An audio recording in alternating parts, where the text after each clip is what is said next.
안녕하세요. 저는 70 넘은 할머니입니다. 제게 아주 기막힌 사정이 있어서 사연으로 올리게 되었어요. 제가 전생에 아주 큰 잘못을 했던 건지 제 인생은 누구와 겨룰 수 없을 만큼 지옥 그 자체였는데요. 이제 명이 다 되어가는 마당에도 여태 마음 편히 웃으면서 지내질 못하고 있어요. 속 터지는 이 마음을 여러분께 토로하면 조금이나마 숨통 터질까 싶어서 써봅니다. 저는 하나밖에 없던 외동자식을 사고로 일찍 잃었습니다. 그때 시집 온 지 얼마 안 된 우리 며느리도 잃었는데요. 그 사이 불쌍하게 홀로 살아낸 손녀를 저랑 남편이 키웠어요.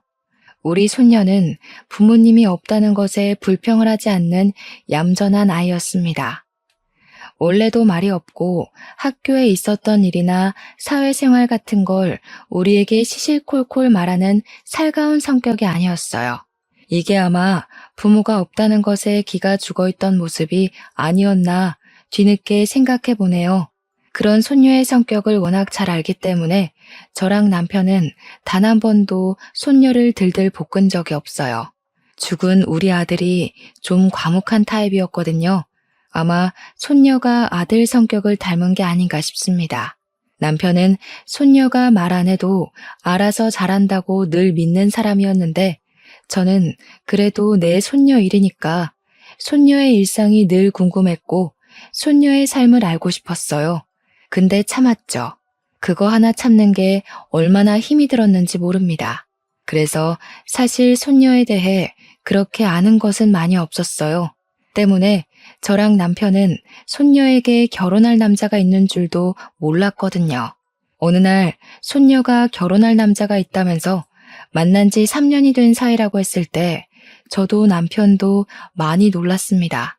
얌전할 것만 같은 우리 손녀가 연애도 하는구나 싶어서 기특했다고나 할까요? 또 한편으로는 죽은 내 아들과 며느리가 참 많이 생각났어요. 이렇게 우리 손녀가 커서 결혼하려는 걸 같이 보고 기뻐했어야 하는데 싶은 생각이 들더라고요. 손녀는 손주 사위에게 이미 청혼을 받았다고 했고 만날 때부터 결혼을 전제로 만난 거라서 우리한테도 이맘때쯤 얘기를 하려고 했다 하더라고요. 손녀의 계획에 우리도 있다는 건 그저 고맙고 기쁜 일이었습니다. 손녀가 야무지게 준비해온 계획을 우리 앞에서 늘어놓을 때 저랑 남편은 그랬구나 하면서 주말에 손주 사위 데려오겠다는 손녀의 말에 고개를 끄덕이기만 했어요. 그리고 며칠 안가 손녀는 정말로 손주 사위를 데리고 집으로 왔습니다. 데려온 사위는 생각보다 키가 작았고 좀 왜소한 편이었어요. 손녀를 지켜주는 남자라기보다는 친구 같은 남자라고 하는 게 좀 더 잘 어울리는 느낌이었다고 할까요? 어쨌든 제가 생각했던 듬직한 느낌은 아니라서 솔직히 첫인상은 별로였습니다. 하지만 첫인상은 첫인상일 뿐이지 않습니까? 사위 말투나 태도는 제가 본 남자들 중에 100점짜리였습니다.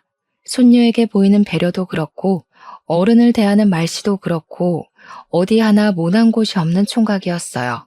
손주 사위를 보면서 사돈되는 사람들이 아들을 어쩜 이렇게 잘 키우셨나 제가 그 생각을 제일 먼저 했다니까요. 현지 손에 물 한 방울 안 묻히겠다는 약속은 감히 못 드리지만 적어도 현지가 제일보다 뒷전이 되는 일은 없을 거란 건 꼭 약속드릴게요. 손주 사위의 다짐은 가식적이지도 않고 진솔해서 더 마음에 들었고 남편은 그저 손녀의 선택이라면 다 존중을 하는 사람이라 그 시간의 첫 대면은 서로 좋았습니다. 그리고 몰랐는데 정말 고맙게도 사돈되는 쪽에서 우리 손녀를 엄청 예뻐했다고 하더라고요. 우리 손녀한테 첫 만남에 금팔찌를 해줬다는데 저랑 남편도 손주 사위에게 뭐 하나 안 해줄 수 없어서 다음날 전자기업에서 일을 하고 있는 손주 사위를 위해 비싼 시계를 하나 선물해 줬습니다. 이미 시작 전부터 양가 전부 분위기 좋았고 그 분위기를 타서 상견례를 하게 되었어요. 상견례장 입구에서 만났는데 초면인데도 불구하고 사이좋게 입장까지 했습니다. 역시나 분위기는 좋게 흘러갈 수밖에 없었고 예비 사돈들이 그 자리에서 우리 손녀를 많이 신경 써줘서 너무 고마울 따름이었어요. 우리 손녀가 잘 웃는 성격이 아닌데 그 손주 사이랑 사돈과 있으니 참 예쁘게도 잘 웃더라고요. 그거면 저랑 남편도 당연히 행복했고 충분하다고 생각했습니다. 그래서 결혼식도 무사히 이뤄졌죠. 그렇게 행복하게 독립을 시작했던 우리 손녀가 출산까지 하게 되었고, 제가 손녀 집에 들락날락하면서 손녀의 뒷바라지를 좀 해줬어요. 마냥 아기 같던 손녀가 아기를 낳았다고 하니 걱정되는 게 이만저만이 아니었거든요. 손주 사위도 워낙 일로 바쁘니까 혼자 있는 손녀는 제가 챙기는 게 여러모로 도움될 것 같았어요. 그래서 손녀에게 한약도 지어가고 밥도 챙겨가고 그랬죠. 물론 손주 사위 것까지 말이죠. 그렇게 아무 걱정 없이 10년 정도가 흘렀습니다. 그동안 증손자는 어느 정도 커서 의젓한 초등학생이 되었고 손녀는 초등학교 아이의 학부모가 되었다 보니 아무래도 연락이 뜸해졌어요. 그땐 그냥 학부모로서 바쁠 수밖에 없으니 당연히 이해를 했었죠. 그런데 어느 날 웬 청천벽력 같은 소식이 제게 들려왔습니다. 무소식은 희소식이라던데 제가 받은 간만의 손녀 소식은 우리 이쁜 손녀가 뇌사 상태라는 병원의 연락이었어요. 너무 놀라서 병원으로 바로 갔는데 손주 사위 말로는 제 손녀가 뺑소니로 사고가 나서 식물인간 되었다고 하더라고요. 어떻게 이런 일이 있을 수가 있는지 손발이 너무 떨렸습니다. 손녀 엄마 아빠도 교통사고로 죽었거든요. 그런데 손녀마저 교통사고로 몸져 누워있는 모습을 보니 너무 겁이 났어요. 꼼짝 않고 누워있는 손녀 손을 잡고서 손녀 이름을 부르고 할머니 왔다고 인사를 하면서 얼마나 울었는지 모릅니다. 그날로 제 집은 손녀가 있는 병실이 되었어요. 남편이 지내기엔 여자 병실이라서 남편은 잠만 집에서 자고 병실로 출퇴근했습니다. 정말 손녀를 지극정성으로 간병을 했지만 의사 말로는 의식을 찾을 확률 적고 찾더라도 평생 장애를 갖고 살아야 될 거라고 하더군요. 그럼에도 저는 성심성의껏 손녀를 보살피며 언젠가는 다시 웃으면서 할머니 해주길 바랬습니다. 죽은 아들과 며느리한테도 우리 손녀 좀 지켜달라고 살려달라고 무수히 빌었죠. 그렇게 시간이 좀 지나고 나니까 문득 깜빡하고 있던 증손자가 생각이 났는데요. 저는 손주 사위한테 전화를 해서 증손자는 엄마 없이 요즘 어떻게 지내냐고 밥은 챙겨 먹고 학교 가냐고 소식을 물었습니다. 다행히도 증손자는 사돈댁에서 봐주고 있다고 하더라고요. 그런데 말입니다. 당시 초에는 정신이 없어서 잘 몰랐는데 나중에 생각해보니 사돈댁은 우리 손녀가 이렇게 됐는데 전화 한 통 없는 게 이상했어요. 사돈들한테 전화를 해봐도 전화를 받지도 않더라고요. 처음엔 두 분이 다 바빠서 그런 줄로만 알았습니다. 그런데 며칠이 지나도 연락이 안 되길래 저는 결국 남편한테 손녀를 맡기고 손녀 집을 찾아갔어요.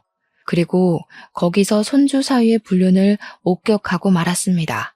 손주 사위는 제가 온 것에 놀라 허겁지겁 정리해서 나왔지만 저는 이미 신발장에 있는 여자 구두를 보았고 그걸 본 이상 의심을 안 할 수가 없어서 집 안으로 밀고 들어갔어요.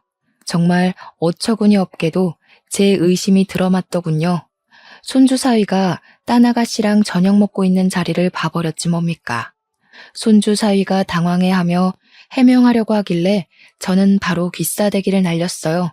자네 지금 제정신인가? 내 손녀가 사고 나서 누워있는데 어떻게 이런 짓을 벌일 수가 있어? 자네 마누라가 하루 이틀 고비를 넘기고 있는데 이러고 있다는 게 말이 돼? 여자가 보는 앞에서 제게 뺨 맞은 손주 사위는 그게 그렇게 기분 나쁘고 자존심 상했나 보더라고요. 다짜고짜 대답도 없이 저를 끌고 집 밖으로 내쫓아버리는 거 아니겠습니까? 상황 잘 아셨으면 현지 도장이나 갖고 오세요. 솔직히 멀쩡한 사람 붙잡고 식물인간 옆에 붙어서 평생 보자나 하라는 건 그냥 인생 망하라는 소리잖아요. 저 현지랑 이혼할 겁니다. 젊은 세월 병자한테 인생 바치는 수뇌부 짓은 하고 싶지 않네요. 손주 사위는 어느새 얼굴색이 돌변해 있었습니다. 제가 변해버린 손주 사위에게 악을 쓰고 덤벼도 할머니로서 젊은 남자의 힘을 이기긴 무리였어요. 끝내 저는 손주 사위 뺨을 때린 것 말고는 아무것도 못하고 현관문 밖으로 패대기 당했습니다. 사돈댁은 여전히 연락 안 되고 그 사람들 집은 어딘지 몰라서 찾을 수가 없었어요. 이 사실을 남편에게 말을 해도 뭘 모르는 우리는 어떻게 손을 쓸 수가 없었습니다. 그 와중에 그런 괴물 같은 집안에 있는 우리 증손자가 너무 보고 싶었어요. 증손자가 너무 걱정돼서 저는 증손자라도 우리가 데려오자고 생각을 했죠. 그래서 애 초등학교까지 찾아갔는데 불행하게도 증손자는 만날 수가 없었습니다. 어머, 모르셨어요? 준영이 저번 달에 베트남 갔어요. 아버님께서 유학 보내신다고 하길래 진작에 떠났는데요. 느닷없이 베트남은 또 뭐고 어른들도 잘 가보지 않은 낯선 나라에 어린 증손자가 왜 유학을 가 있는 건지 이게 손주 사위 짓이라니까 속셈이 있다는 걸로밖에 안 보이더라고요. 저는 바로 손주 사위한테 연락해서 증손자가 베트남에 갔다는 거 뭔 소리냐고 따졌습니다. 그러자 손주 사위는 그저 제 연락을 귀찮아했어요. 도장 얘기할 거 아니면 연락하지 말라면서 즉 손주에 대해 아무것도 알려주지 않았습니다. 그리고 여기서 또 괘씸했던 건 우리 손녀 보험금이었어요. 우리 손녀가 식물인간이니 손주 사위가 손녀의 사망보험금에 어느새 눈독을 들이고 있었나 보더라고요. 만약에 손녀가 이대로 죽어버리면 법정 상속인에게로 보험금이 넘어가는데 그게 배우자와 자녀에게 분할해서 넘어가도록 되어 있다고 하대요. 손주 사위는 저희가 손쓰기 전에 이미 자기 혼자 사망보험금을 다 챙겨 먹으려고 꼼수를 부리고 있었습니다.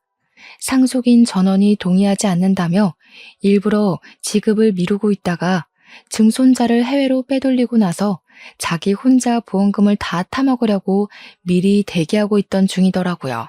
어쩜 까도 쓰레기 같은 면모가 계속 나오는지 몰라요. 제가 몇 번이나 손주 사위 집을 찾아가서 따져봤지만 저만 주민신고 당할 뿐이었어요. 행복했으면 좋겠다고 멀리서 응원했던 우리 손녀의 결혼인데 손녀가 이렇게 망가진 걸로 모자라 손녀를 그렇게 사랑하던 손주 사위는 이 사실을 몰라라 하고 사돈은 연락도 안 되고 돈은 돈대로 못 받고 증손자도 못 보고 제겐 자식과 며느리를 잃었을 때보다 더 큰 지옥의 시간이었습니다. 그러나 역시 별 수가 없어서 손 놓고만 있어야 했어요. 변호사를 알아보려고 해도 상간소송 말고는 손주 사위에게서 법에 걸리는 게 딱히 없다는 답변만 들었습니다. 내 손녀를 이렇게 망쳐놓은 인간에게 아무것도 할 수가 없다니 얼마나 속이 터졌는지 모릅니다. 그래서 저는 아무런 소용없는 짓이라도 우리는 불쌍한 손녀의 억울한 사정을 조금이나마 풀어주기 위해 늘 손주 사위 집 주변을 맴돌았어요. 그 덕분에 알게 된 새로운 소식이 있었는데요. 손주 사위한테 재혼할 아가씨가 있다는 걸 목격했지 뭡니까? 지난날 손녀 집을 찾아갔다가 본 여자는 아니었어요. 새로운 여자였는데 우리 손녀처럼 청초하고 순해 보이는 아가씨였습니다. 그러거나 말거나 정말 이 또한 기가 막히지 않습니까? 우리 손녀랑 이혼을 한 것도 아니고 누구는 인생 망가져서 죽을 둥 살둥하고 있는데 저놈은 새 장가갈 준비를 하고 있다뇨. 그때부터 더한 악에 바친 저는 손주 사이가 아닌 그 아가씨를 뒤를 쫓아고 생각을 했어요. 그러다가 아가씨가 어디 살고 있는지를 알게 되었죠. 남편이랑 같이 고민 끝에 그 아가씨 집을 찾아갔습니다. 용기 있게 아가씨 집을 찾아갔지만 도덕적인 방법이 아니란 걸 알기에 차마 몹쓸 짓 하는 건가 싶어 망설이게 되었어요. 그런데 그때 아가씨 엄마로 보이는 사람이 우리 보고 누구냐고 물으며 다가오더라고요. 어쩔 수 없는 상황에서 저랑 남편은 용기를 냈고 그분에게 할 말이 있어 찾아왔다고 일렀습니다. 아가씨 엄마는 흔쾌히 우리를 집으로 안내해 주었어요. 우리가 유독 안절부절 못하면서 한숨을 몇 번씩이나 쉬자 따뜻한 차까지 대접해 줬습니다. 느낌상으로도 너무 좋은 사람들인 걸 알겠더라고요. 이렇게 좋은 사람들이 그 괴물 같은 집과 연이 닿아서 저희와 마찬가지로 지옥을 경험하게 하고 싶지 않았어요. 반드시 손주 사위의 새 장가를 망쳐놓겠다 마음을 먹었죠. 그런데 하필 그때 아가씨한테서 아가씨 엄마에게 전화가 왔는데요. 저희가 있으니까 아가씨 엄마가 전화를 빨리 끊더라고요. 딸인가 봐요. 목소리가 곱고 예쁘던데 얼마나 애지중지 키우셨을까. 아직 한 집에서 같이 살고 있나 보죠? 아, 예. 딸이 이번에 결혼하는데 결혼 준비가 워낙 체력 딸리는 일이라 약을 좀 지었거든요. 근데 딸이 야근이라 못 온다네요. 사위가 대신 약 받으러 온다는 연락이에요. 손주 사위 얘기가 나오자 제 눈에서 의도치 않게 눈물이 터졌습니다. 그러자 당황한 아가씨 부모가 제게 휴지를 챙겨주었어요. 그리곤 그제야 제 안색이 내내 안 좋아 보였다고 이 집을 기웃거리고 있던 이유를 묻더군요. 남의 집 함부로 엿본 건 죄송합니다. 저희가 사정이 있는데 이 집에 연락을 할 방법은 없고 너무 급한 마음에 직접 집을 알아보게 됐어요. 다름이 아니라 혹시 사위 될 사람 이름이 김동근 씨 맞습니까? 어머, 우리 사위를 어떻게 하셨어요? 저희 사위랑 아는 사이세요? 사위한테서 조부모님이 있다는 얘기는 못 들었는데. 일단 저희가 집을 제대로 찾은 건 맞았어요. 그리고 남편이 곧장 손주 사위를 정말 좋게 보고 있는 아가씨 부모에게 손주 사위의 실체를 입을 열려고 했죠. 그런데 그때 또 한 번 전화가 울렸고 아가씨의 엄마는 발신인을 보더니 우리한테 양해를 구했어요. 장모님, 저 5분 뒤에 도착해요. 정연이가 같이 못 오게 돼서 한약 받으러 저 혼자 가는 중이거든요. 말씀 들으셨죠? 그래, 알고 있어. 그런데 지금 자네 조부모 되시는 분들이 아무래도 아가씨 엄마가 우릴 손주 사위의 조부모로 본 듯했습니다. 그래서 성질머리 더러운 손주 사위에게 지금 상황을 밝히는 건 위험하다고 판단했던 제 남편이 급하게 아가씨 엄마의 휴대폰을 뺏어버렸어요. 그리곤 전화를 황급히 종료했습니다. 따님이랑 그놈이랑 결혼시키지 말란 소리 하러 왔어요. 그놈 제 손녀랑 결혼했던 놈입니다. 우리 손녀가 그놈 때문에 지금 사경을 헤매고 있어요. 아가씨 부모는 당연히 우리가 하는 소리가 느닷없고 당황스러웠을 겁니다. 두 사람 표정이 딱 그렇다고 설명을 해주길래 저희는 더 깊은 설명을 해주고 싶었어요. 그러나 곧 손주 사위가 온다는 사실에 그 녀석과 마주칠까봐 겁이 나서 한시라도 빨리 자리를 떠야 했어요. 저랑 남편은 한 번 더 그들에게 딸내미 결혼시키지 말라고 당부하고는 현관으로 이동을 했습니다. 그러자 아가씨 부모가 그냥 이렇게 가는 게 어딨냐고 신원도 안 밝히고 제대로 된 설명도 없이 갑자기 결혼시키지 말라고 하면 그거 누가 믿냐면서 다급하게 붙잡더라고요. 제 남편은 긴 말할 시간이 없어서 소매 한쪽을 걷더니 팔에 난 멍자국을 보여줬습니다. 내가 우리 손녀 누명 벗겨주기 전에 사위놈한테 맞아 죽을까봐 오래 있을 수가 없네요. 딸 살리고 싶으면 우리한테 연락해요. 남편 몸에 난 멍자국은 저도 몰랐던 건데 남편도 손주 사위를 몇 번 찾아갔었나 보더군요. 아가씨 집을 나오고 제가 따로 물어봤더니 남편이 손주 사위 직장을 한번 찾아갔었다네요. 그것 때문에 손주 사위가 개인적으로 보자는 장소로 갔다가 두들겨 맞았다고 하는 거 아닙니까? 그 녀석이 당신한테 손찌검까지 했단 말이야? 어떻게 그놈이 우리한테 이럴 수가 있어? 우리 현지 행복하게 해주겠다고 해놓고 지금 우리 현지 꼴을 봐. 나 이대로 눈 못 감아. 그 녀석한테 똑같이 해줄 거야. 남편까지 그 녀석한테 맞았다고 하니 너무 속이 상해서 미칠 것 같았습니다. 남편은 그저 오히려 잘 됐다는 소리만 했어요. 병원 진단 써 있으니까 나중에 고소할 거라고 말이죠. 그렇게 다음날 저는 진짜 복장 다 터져버리는 줄 알았습니다. 병실에 온 남편 얼굴에 멍자국이 하나 더 생겨 있는 거 아니겠습니까? 깜짝 놀라서 어떻게 된 거냐고 걱정하며 물었더니 손주 사위가 우리가 아가씨 집 찾아갔던 걸 눈치채고 새벽에 남편 혼자 자고 있는 집으로 쳐들어왔다고 하더라고요. 남편한테 수작 부리지 말라고 협박하고 갔다는데 어떻게 사람의 탈을 쓰고서 이런 짓을 벌일 수가 있단 말입니까? 날이 가면 갈수록 손주 사위는 정말 양심의 가책이라곤 전혀 없는 괴물 같았어요. 손주 사위가 어떤 놈인지 알아가는 게 저한테는 당연히 고통이었는데 문득 그런 생각이 들더라고요. 제가 평생 그들이 불행하도록 목숨 다 바칠 생각이지만 한편으로 남아있는 식구를 지키기 위해서라도 그만 내 손녀를 이혼시켜야 하나 하는 생각 말이죠. 저랑 남편처럼 힘없는 노인네들이 젊은 남성의 힘과 지략을 어떻게 따라잡고 혼을 내주겠습니까? 그래서 저 혼자 남편한테는 말 못하고 수천 번 고민을 했어요. 고민에 고민을 거듭하기만 할 뿐 차마 결정을 못 내리고 시간만 보내던 중 아가씨네에서 전화가 왔습니다. 남편이랑 제가 같이 있을 때 연락이 왔는데 아가씨 아빠더라고요. 아가씨 아빠가 하는 말이 우리가 다녀간 뒤로 우리들의 경고를 곰곰이 생각해봤는데 아무래도 찝찝함이 사라지지 않아 불편했다고 하더라고요. 그러면서도 우리가 쓸데없이 거짓말을 했을 거란 생각은 안 들어서 만나서 자세히 듣고 싶다고 하는 겁니다. 대체 왜 결혼을 하지 말라고 하는 건지 궁금하다기에 저희는 며칠 만에 만나기로 약속을 정하게 되었어요. 그리고 아가씨 부모는 이 사실을 아가씨한테도 말했나 보더라고요. 결혼하기 전에 찜찜한 걸 해결하지 않으면 결혼하기 어려울 것 같아서 딸한테 알렸다고 했고 딸도 같이 저희를 만나고 싶어 한다고 했습니다. 아가씨 부모는 우리가 손주 사위를 무서워했다는 걸 기억해줘서 낯선 장소에서 따로 만날 자리를 마련해 주었어요. 너무 늦은 시간이었던지라 저는 손녀를 지키며 병실에 있었고 남편 혼자 그곳으로 떠났어요. 그런데 한 3시간 뒤쯤이었나 병원에서 전화가 오는 겁니다.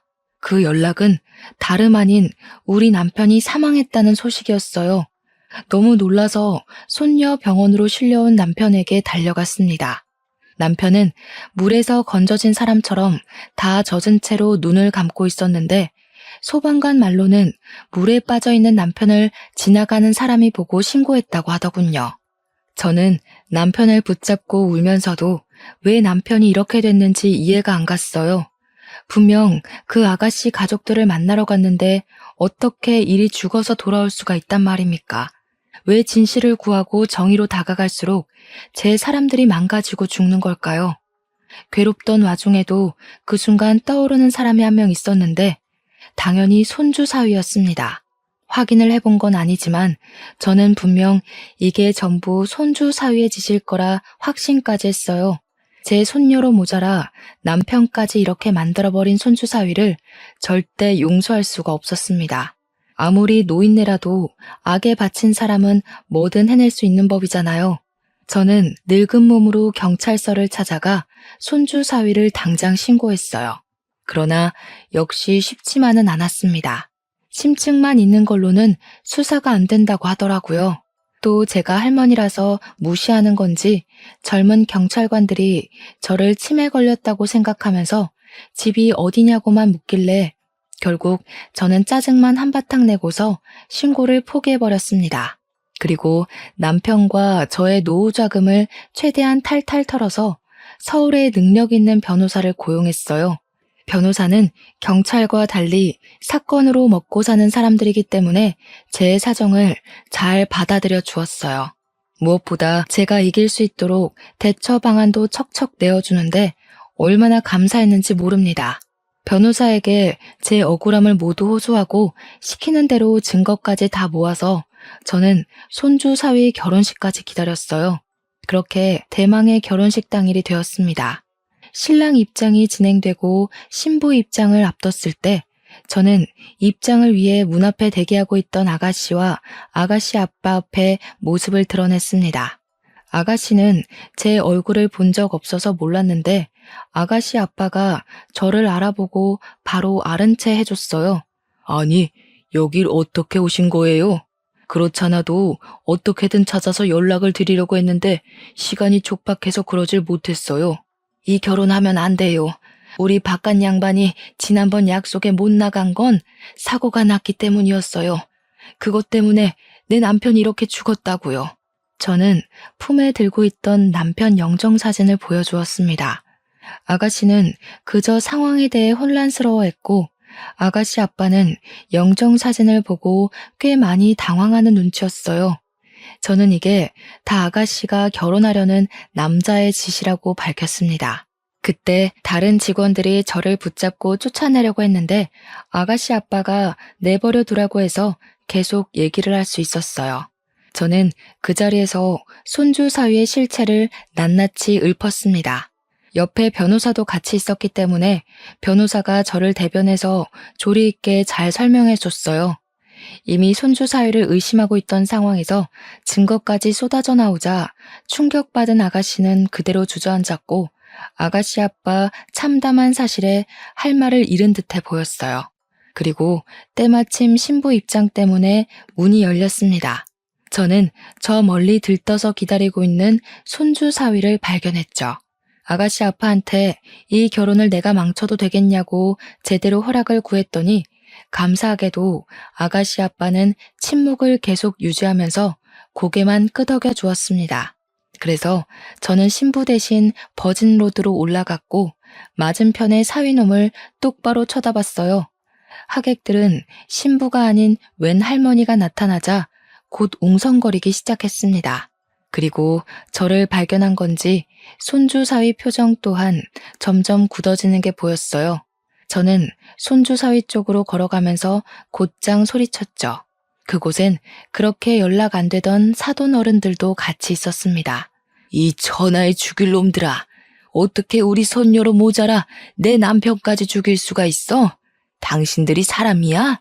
당신들 같은 괴물 새끼들은 웃을 자격도 없어. 이번엔 어떻게 남의 가정을 망가뜨리려고 이딴 결혼식을 해? 너희들은 내 손녀 버리고 이 결혼 절대 못해. 저는 품에 영정사진을 들고서 마치 그곳이 발인식 가는 길인 것 마냥 비틀거리며 걸었어요. 그러자 손주 사위랑 사돈 어른들이 당황해서는 보안 직원을 부르라고 소리쳤고 제게 성큼 다가온 손주 사위가 애써 상냥하게 왜 이러냐고 저를 살살 구슬렸습니다. 곱게 돌아가면 남편 꼴은 안 나게 해줄게요. 손녀 지키려면 한 사람은 살아있어야 되지 않겠어요? 입 닥치고 조용히 나가요. 진짜 사람 아니구나. 우리 손녀 행복하게 해줄 놈인 줄 알았더니 내가 너 같은 썩은 영혼을 못 알아본 게 아니다. 당장 내 손녀 앞에 가서 무릎 꿇고 사과해. 내가 가서 사과한다고 그년이 알아듣긴 하겠어? 병신처럼 누워서 꼼짝도 안 하는 거 누구보다 할머니가 제일 잘하면서 자꾸 생꼬지 부릴래? 손주 사위가 제게 속삭이는 협박이 너무 두려웠지만 저는 손에 쥔 남편 영정사진을 보면서 끝까지 용기를 내었습니다. 영정사진을 변호사에게 맡긴 채 주변에 놓여있던 조화를 뽑아 사위의 얼굴을 냅다 후려치기 시작했어요. 내 손녀를 평생 식물인간 만들어 놓고 너는 잘 먹고 잘 살려고? 대체 내 남편한테 무슨 짓을 한 거야? 내 남편이 뭘 잘못했다고 죽이기까지 해? 너 같은 살인자 새끼는 평생 깜빵에서 썩어야 돼. 아 진짜 왜 이러시냐고요? 사람 잘못 보셨다고. 여기 호텔 서비스 왜 이래요? 당장 이 할머니 안 내보내고 뭐 하냐고요? 손주 사위는 원래 성격이 있어서 금세 짜증난 기색을 드러냈고 기아 저를 밀치기까지 했습니다. 그때 한없이 곱기만 했던 사부인이 나서서 저를 잡아 뜯으며 당겼어요. 그리고 보안 직원을 목젖 찢어져라 부르면서 저를 쫓아내라고 외쳤죠. 저는 그런 사부인의 머리채를 잡고서 온 힘을 다해 흔들었습니다. 당신들이 악마니까 자식 새끼가 괴물로 크는 거야. 내 손녀 그렇게 만들어 놓고 감히 보험금 노릴 생각만 해? 내 손녀 망칠 대로 망쳐놓고 아무 일 없었다는 듯이 아들 세장가 보내려고? 너희들이 앞으로 웃으면서 지내는 일은 절대 없을 거야. 이 할머니가 뭐라는 거야? 명예훼손으로 고소당하고 싶어요? 감히 어디서 악마니 괴물이니 난동 부리는 거예요. 이미 분위기와 기세는 제 쪽으로 기울고 있는 듯 했지만 아무래도 제가 늙었다 보니 저보다 젊은 사람들에게 육체적 다툼은 밀릴 수밖에 없었어요. 변호사가 옆에서 도와주긴 했는데 여러 명을 상대하기엔 역시 부족했죠. 그때 아가씨 엄마가 달려와서 저랑 사부인을 떼어놓았습니다. 그리곤 아가씨 엄마가 사부인한테 으름장을 놓더군요. 무례하게 어르신한테 무슨 짓이에요? 도대체 저희한테 뭘 숨기고 있는 건데요? 우리 딸 인생까지 망가뜨려 놓고 싶었어요? 어떻게 저런 쓰레기 같은 놈을 포장해서 팔 생각을 해요? 사돈, 지금 이 할머니 말 믿는 거예요? 이 할머니 정신 나간 할머니라고요. 그렇게 감싸줄 게 아니라니까요? 저희가 무슨 사정이 있는지 모르시면 함부로 말씀하지 마세요. 사부인은 정말 뻔뻔하게 나왔습니다. 그 타이밍에 아가씨가 드레스를 들고 성큼성큼 버진로드를 걸어왔어요. 그러다 손주 사위 앞에 서서는 풀스윙으로 손주 사이에 귀싸대기를 날렸습니다. 그 덕에 모든 사람들의 이목이 한 곳으로 집중되었어요. 너, 마누라가 너 때문에 식물인간이 됐다는 것도 기가 막혔는데 애까지 있었니? 그걸로 모자라. 장인어른 되는 분까지 죽여? 하마터면 내가 사람 아닌 새끼랑 한 이불 덮을 뻔했네. 무슨 소리야. 누군지도 모르는 이 사람들 말을 믿는다고? 우리가 고작 그 정도밖에 안 되는 사이야? 손주 사위는 뻔뻔하게 사실을 부정했어요. 그러자 뒤따라 들어왔던 아가씨 아빠가 손에 쥐고 있던 서류 봉투로 손주 사위 머리통을 사정없이 후려치길 반복했습니다. 처맞던 손주 사위는 누가 자기를 때리는 줄도 모르고 있다가 버럭 성질을 내면서 아가씨 아빠한테 순간 쌍욕을 했어요. 그러다 아가씨 아빠라는 걸 알자 손주 사위가 크게 당황하더군요. 그것을 두 눈 부릅뜨고 있던 아가씨 아빠가 사위를 향해 서류 봉투 안에 있던 사진 뭉텅이를 던졌습니다. 몹쓸 놈 같으니라고. 네가 재혼인 것까진 내 뭐라 안 한다. 그런데 한 가족 인생을 완전 묵살내놓고 그걸 발뺌하려 해? 손주 사위가 아가씨 아빠에게 변명하는 사이 아가씨 엄마랑 주위 사람들이 바닥에 떨어진 사진들을 주었어요. 그건 제가 변호사랑 같이 마련했던 증거 사진들이었습니다. 우리 손녀가 식물인간채 누워있는 사진과 증손자 사진, 그뿐만 아니라 우리 손녀랑 이 자식이 혼인신고가 되어 있었다는 것과 그 둘 사이에 아들 하나 있다는 호적 사진까지 손주 사위가 이전에 어떤 사람이었는지 확인할 수 있는 모든 것들이 수많은 사진들 속에 담겨 있었어요. 그리고 한 가지 더. 제가 변호사랑 조사하면서 새롭게 알게 된 사실이 있었는데요.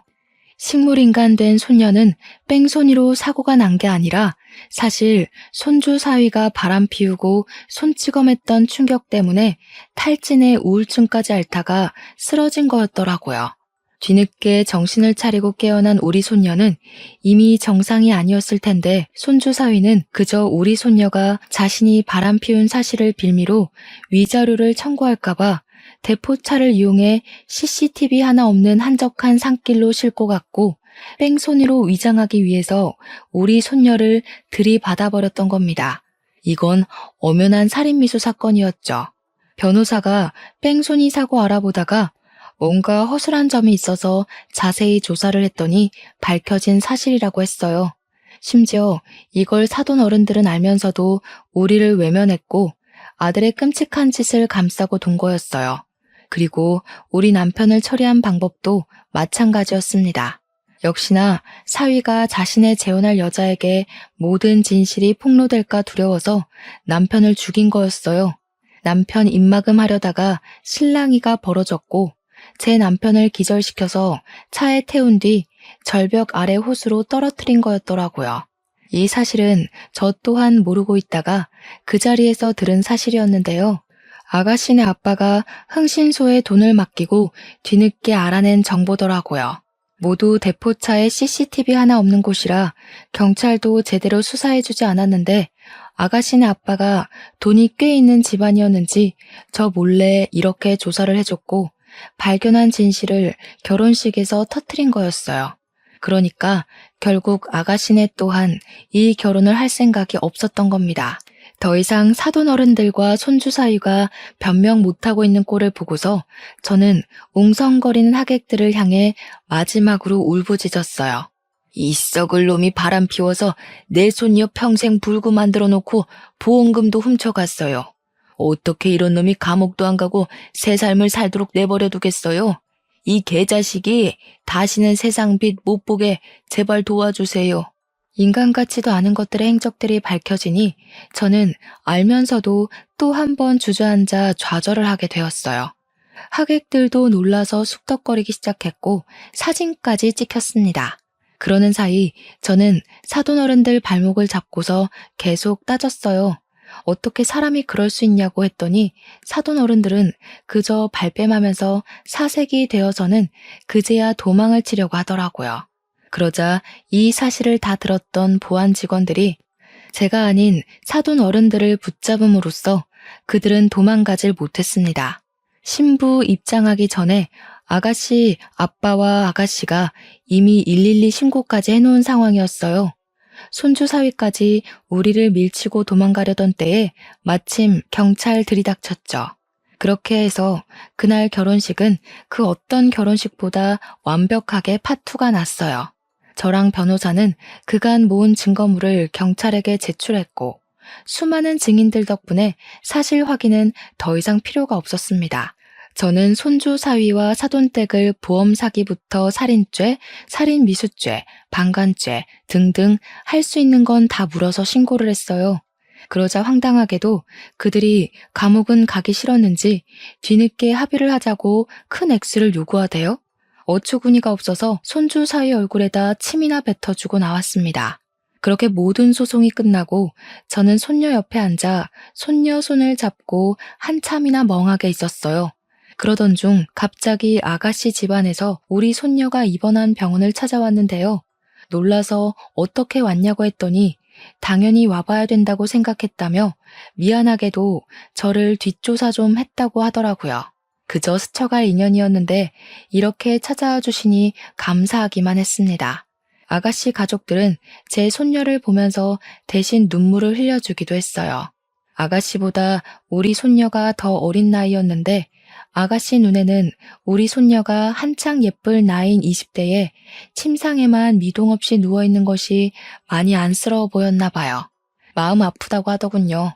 저는 이미 그들이 우리 손녀를 찾아와 준 것만으로도 너무 고마웠는데 아가씨 가족들은 저에게 위로금과 결혼을 막아준 감사한 마음을 담아서 병원비를 건넸어요.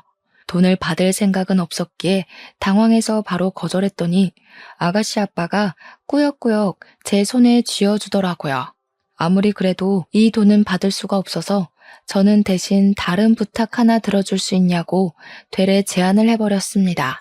염치 없는 거 알지만 우리 손녀한테 아들이 하나 있다고 했죠? 이 썩을 놈이 증손자 얼굴 안 보여준다고 협박을 하길래 몰래 찾아가서 보려고 하니까 학교 선생님이 우리 증손자가 유학을 갔다고 하더라고요. 베트남에요.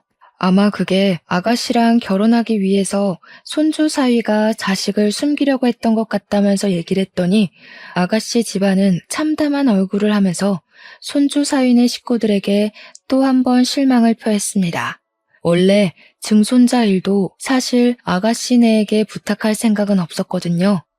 하도 돈을 주겠다고 하니까 저도 모르게 다른 부탁이 튀어나가 버린 건데 고맙게도 아가씨네 집에서 우리 증손자를 찾아주겠다고 하더라고요. 해외 입양 관련 서류가 있어서 찾는 데는 그리 어렵지 않은 것 같았어요. 그들은 절차를 밟고 금세 한국으로 증손자를 데려와 제게 안겨주었습니다. 제 남편의 죽음을 위해 돈을 써주고 증손자 찾는데 돈을 써주는 아가씨 집안을 보면서 어느 정도 돈이 있는 집안이구나 그렇게 생각하긴 했었는데 알고 보니 그냥 돈이 많은 수준이 아니더라고요. 건물을 5채나 갖고 있는 건물주인 거 아니겠어요? 그 사실을 알고 나니 그 쓰레기 사이놈의 속셈까지 알겠는 거 있죠. 그놈은 건물주 집안 아가씨랑 결혼해서 성공하고 싶었던 게 분명해요. 그런데 제 남편이 자기 출세에 자꾸 방해가 되니까 죽인 게 틀림없습니다. 저는 그 쓰레기 놈을 감옥 갈 수 있게 도와준 것만으로도 고마워서 더는 그들의 배려를 바라지 않았어요. 근데 아가씨 가족들이 자꾸 저를 곤란하게 하더라고요.